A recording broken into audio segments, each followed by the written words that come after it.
The last set of dogs that we have for you today on the show are actually my favorite dogs in the shelter right now. These guys are Sadie and Scout, and Sadie is the black lab mix and Scout is the beagle, and they are a bonded pair. Sadie is 10 and Scout is 12, and they've lived together their entire lives. But unfortunately, an illness and a move, or rather just a move has left their owners unable to keep them and care for them. So they did the responsible thing by bringing them to us so that we could then find them new homes. Because these guys love each other so much, we will not separate them. When you see them in their kennel, it's just obvious how much they love each other. They're both incredibly sweet dogs. They're very happy.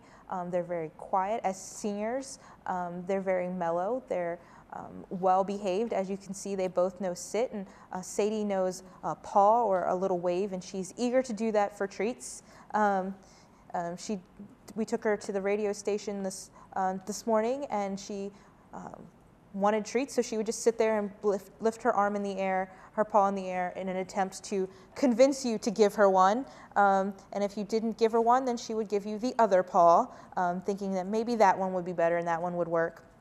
I've been using these guys when I'm doing my tours with some of the young kids here in the shelter, and they've done really well with that, large groups of kids, 10, 13, 15 kids at a time.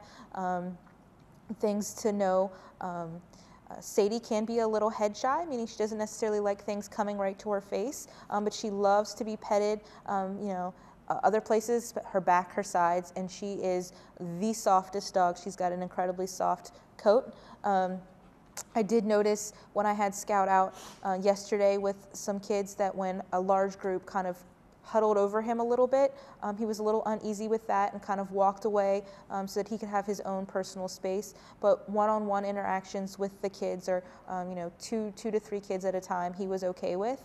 And they do kind of comfort each other. When he was a little bit uneasy and scared, he came and relied on Sadie to make him feel safe. As you can see, we have Scout in a bit of a coat. That's because he has a tumor that we're trying to keep from hanging. It's very similar to a skin tag. It's kind of like an exaggerated skin tag, which we are looking into having removed. But that's something that a potential adopter should be aware of. These guys are very friendly, very sweet, and I hope that you can come and visit them here at the shelter and possibly be their new forever families. This is going to wrap it up for this half of Pet Pals. We hope that you'll stay tuned and come back after the break, where we meet 5 cats that have recently hit our adoption floor.